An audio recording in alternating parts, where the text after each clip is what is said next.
Uh, Thank you for joining us today. I am Sarah Souza, Assistant Director of International Admissions here in the Center for Global Engagement at Duquesne. And I'm joined here today by Courtney.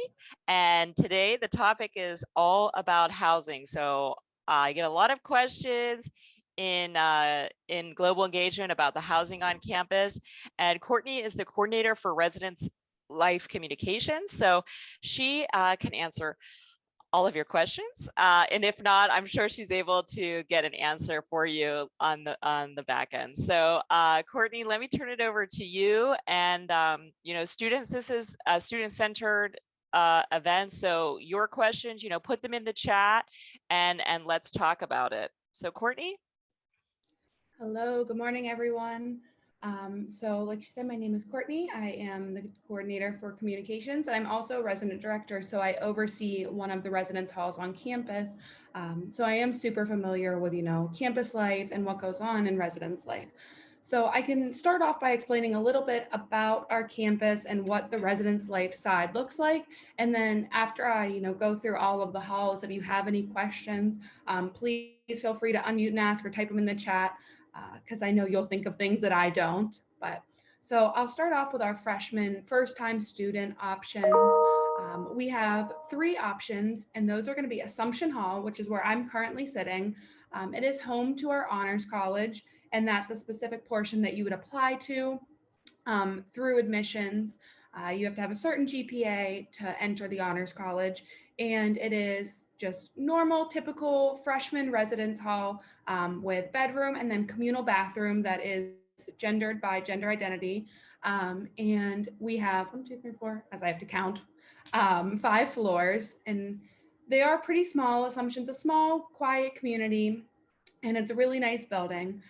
Then we have St. Anne's, which is our other typical freshman style building. And so when you walk into a lobby, and there's a left side and a right side door, and they go to wings. The left side being our female, and it's called the West Side. And that has 6 floors, same setup as Assumption, where it's just individual rooms and then common shared bathrooms by the floor.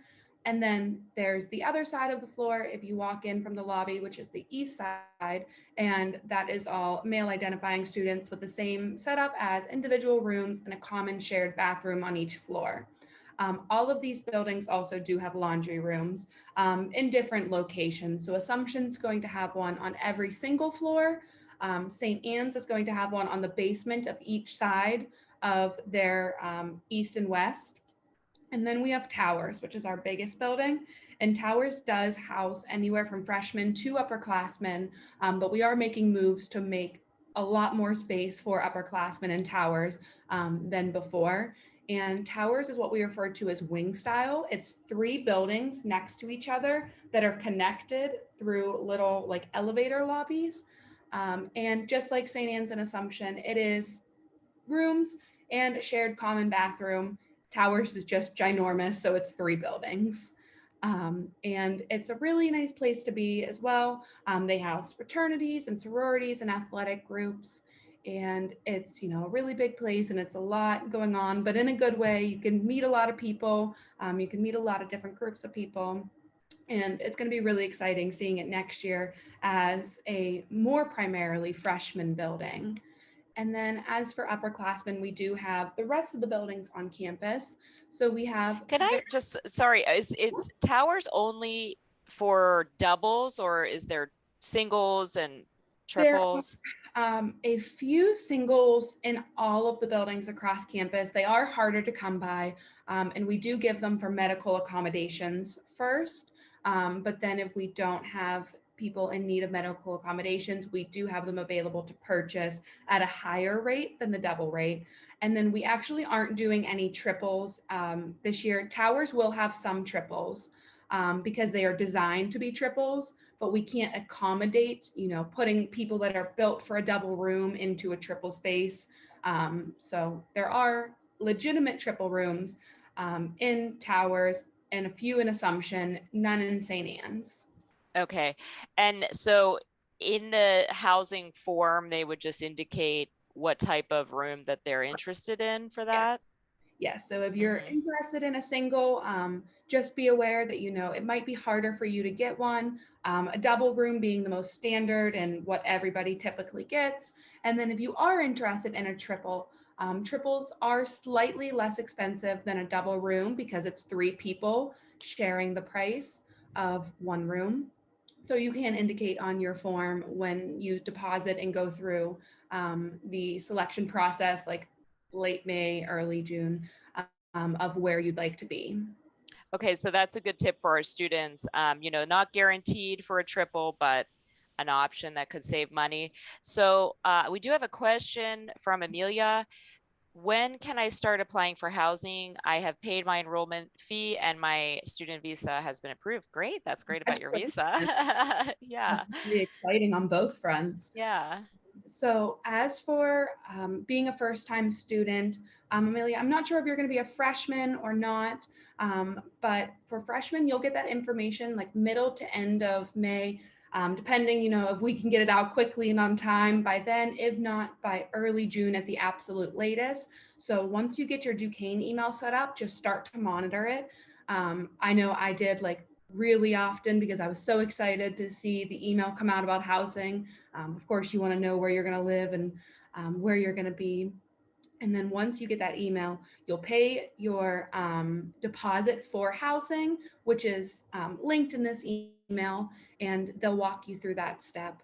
And then as soon as you do that, typically about 24 hours later, you get an email and it's like a survey kind of, and it asks you all these questions like, where do you want to be? And what are you looking for? And so you can kind of indicate, as a roommate, I'm looking for, someone who goes to bed early and is very clean. Questions like that. We joke and say it's kind of like a dating profile, but for your roommate. And you'll answer that. You'll indicate your room type. And then by early middle of July, we will let you know where you're placed and who your roommate is. Okay. So, Amelia, if that answered your question, you're okay, great. So she said, yeah, it did answer a question. Feel free to put more questions in the chat. I know there's a lot of questions, but I interrupted you, Courtney, when you were talking about the options for the upperclassmen. So our first upperclassmen building that we have is referred to as Viceroy Hall. And Viceroy Hall is two rooms conjoined in the middle by a shared bathroom. So typically 4 students, 2 in 1 room with a bathroom in the middle and 2 on the other. You do get to pick if you know someone who you'd like to have that other side, which is great. If you don't know someone, that's okay. We pair you up to the best of our ability. And then it's a nice area because it does have a communal kitchen down in the lobby as well. I know a lot of students really love Viceroy because it gives them the flexibility of cooking when they want to without having to pay for that apartment price. And the kitchen's very nice, brand new. And Viceroy is just a nice, overall, pretty quiet building as well. And we do have a lot of our older students, graduate students, law students go there as well, but it is open from sophomores and above. And then we have, go ahead, sorry. Go ahead. I'll ask my question after. Okay. Then we have Des Places Hall, which is a suite style building. There is no communal kitchen, but they are suites. There can be a 1, 2, or 3 bedroom suite for anywhere from 2 people to 6 people, splitting those suites. 2 people being in a 1, 4 people being in 2, and 6 people being in a 3 bedroom suite.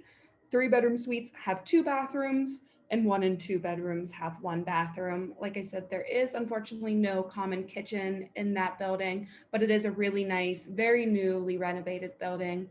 And I know a lot of students really enjoy living in Des Places. I was just going to ask for the upperclassmen, for our freshmen, it is a requirement to live on campus for the first 2 years. But for the students that choose to stay on campus after that requirement is complete, why do you think they prefer to stay on campus?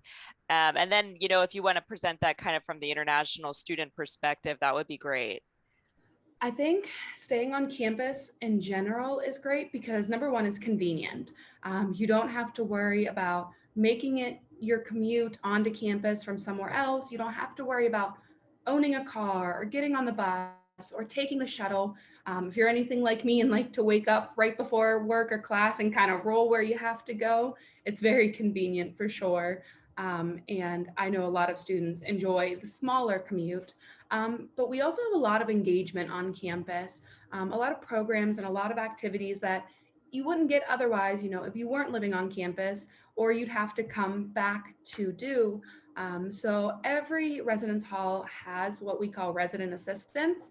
And those are people who are there for you to kind of help you navigate your college career and your life in your residence hall, whether you're a first year or a graduate student. And your resident assistant's there to answer any questions you might have, guide you along the way, and plan programs for you. And so those programs are really, really fun.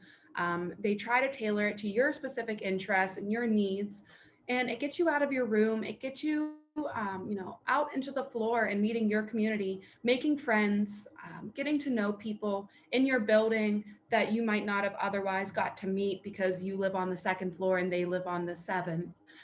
It's a really good opportunity to kind of expose yourself to everything Duquesne, everything Pittsburgh, and kind of acclimate yourself to your college career. And then on campus as well, we do have so many student organizations, that are outside of residence life that might fit your needs or your interests. Whether it is, a group who's interested in music. We have a lot of student organizations that are tailored to different cultural backgrounds. We have organizations that um, are based off of your academic pursuits. And so there's just so much to do. And while obviously you could still participate in some of that while being off campus, it is a lot easier. You make a lot more connections, and it helps you familiarize yourself with the campus. Because as you're going to these events, you're going to learn more about how to get around easier. You're going to learn Pittsburgh because a lot of the events will happen off campus and give you the opportunity to leave and go explore our amazing city, with so much to offer. And it's just a really, really good time. I've lived on campus all 4 years that I was a student, and I don't regret it at all. Can you talk a little bit about, so like the contract of when the students move in, when they move out? And I think for international students, that's a particular interest because, some students stay over the summer, some students will go home. So I think that's another thing, that the housing is convenient for the students. So if you could talk a little bit about that, Yeah. would be helpful. So, through Residence Life, we also work through the Office of International and Global Engagement. And, we will help you upon your arrival, as will Sarah and her team, and, making sure that you're getting comfortable in your building. So once you arrive, if it is during like a freshman move-in time, we'll get you all situated. We have a team that completely moves you in. They drop off all your stuff and you get to unpack and put everything where you want. And then you kind of go about it like that. If you're coming later in the year, or maybe a week or so after, when the typical move-in process would happen, that's no problem at all. Like, we're very flexible for when works for you and when you can arrive at Duquesne. We will meet you wherever you are and make sure that we're able to accommodate you. And you get moved in, we'll give you your key, and you get settled into your room. And then as the year goes on, at the beginning, they always announce when the last day of the semester is. And so typically that's when, students would head home. For those of you who it might not be an option to go home, or who might not be traveling during that summer period, we are open 24/7, but we do relocate our summer housing to one specific building. So while you might have lived in, say, Assumption for the academic year, we might then ask anybody who needs to stay for housing for the summer to Towers, for example, and we will locate any students who need summer housing into one building. It is a separate process, and we work with you based off your status and what you need to be able to stay on campus during that duration. And then they also have some of the dining halls available during the summer break and things like that. So that way you can, eat and get anything that you might need. that answer? Thank you. Yeah, that's so helpful to students. I know, apartments are something that a lot of the upperclassmen look into, but I always like students to have the information about on campus because off campus, Aria, I see you're asking about that. Um, that's going to be up to the landlord and your contract, and that has nothing to do with Duquesne. So, a contract typically is going to be for a year. If you don't need it for a year, you still have to pay for it. So, and then all of your utilities and stuff are going to be separate. So, the way in the United States, your gas, electric, water, internet is all going to be billed separately, whereas on campus, that's included in the price of housing. So it is good to consider all of those aspects when you are considering the cost of housing.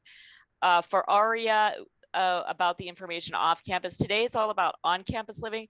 If you want the off campus living information, I can send you the page for commuter affairs, and we do have some information of landlords that are working with our students, and you can start to look for information about that. Another important thing to mention about off-campus living versus on-campus living. Off-campus, it's typical in the United States for the apartments to be unfurnished. So you would need to look for an apartment. If you don't have furniture, you don't want to buy furniture, you'd have to look for a furnished apartment, which is not typical.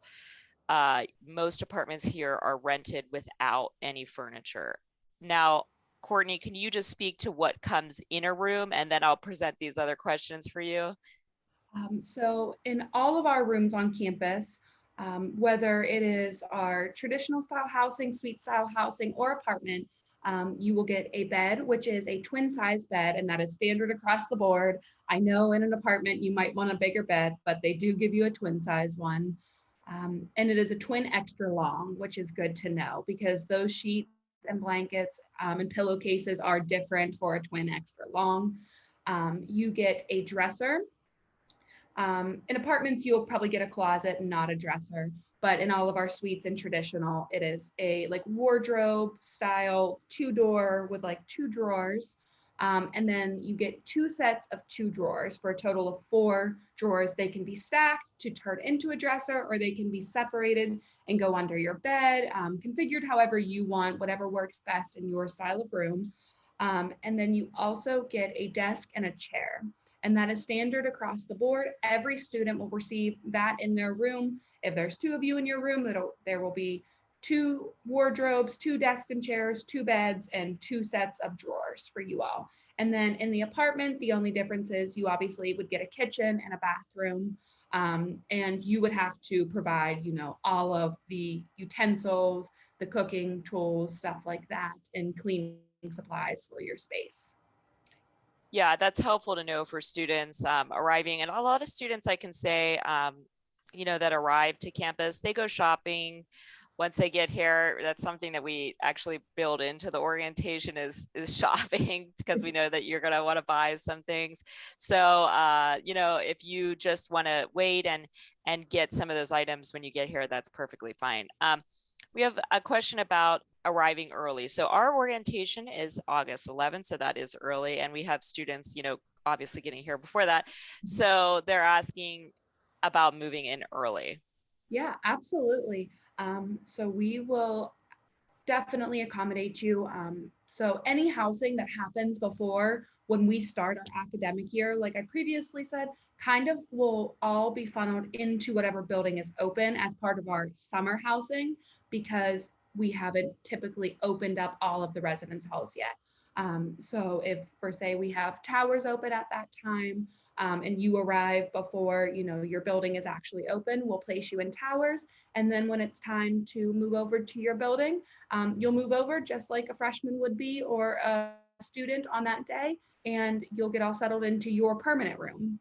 But yeah, it is no problem. We can absolutely help you.